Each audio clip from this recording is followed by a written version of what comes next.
मित्रांनो, गहू पिकावरती तांबेरा रोग येऊ नये म्हणून किंवा आल्यानंतर कोणते उपाय करावे हे जाणून घेण्यासाठी हा व्हिडिओ पूर्ण पहा. उपायामध्ये पहिली गोष्ट म्हणजे तुम्हाला गव्हाची पेरणी करताना रोग प्रतिकारक वाणांची निवड करायची आहे.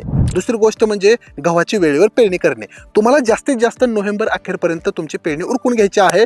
तुम्ही जितका जास्त लेट करणार आहात तितकाच तुमच्या गहू पिकावरती तांबेरा रोग जास्त येणार आहे.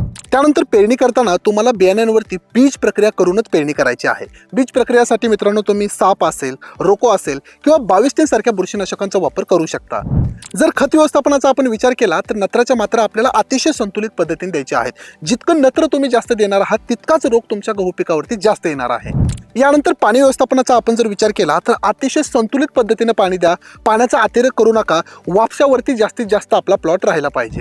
आणि समजा एवढं करून जर रोग कंट्रोल येत नसेल, रोगाने आर्थिक नुकसानीची पातळी ओलांडली असेल तर तुम्ही वेगवेगळ्या बुरशीनाशकांचा वापर करू शकता. जसं की टिल्ट तुम्ही घेऊ शकता 15 मिली किंवा तुम्ही फॉलिक्युअर घेऊ शकता 15 मिली किंवा तुम्ही कस्टोडियासारखं बुरशीनाशक 12 मिली घेऊ शकता.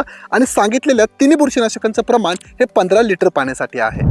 मित्रांनो, तुम्हाला ऑप्शनसाठी मी 3 बुरशीनाशक सांगितलेले आहेत. कोणत्याही एका बुरशीनाशकाचा तुम्हाला वापर करायचा आहे. आणि जर रिझल्ट नाही आले तर 7 ते 8 दिवसानंतर तुम्ही आलटून पालटून बुरशीनाशकाची निवड करू शकता. चला तर मग दिलेली माहिती हा व्हिडिओ कसा वाटला कमेंट्स बॉक्समध्ये नक्कीच सांगा. आणि अशाच नवीन व्हिडिओसाठी आमच्या कृषी डॉक्टरला फॉलो नक्की करा.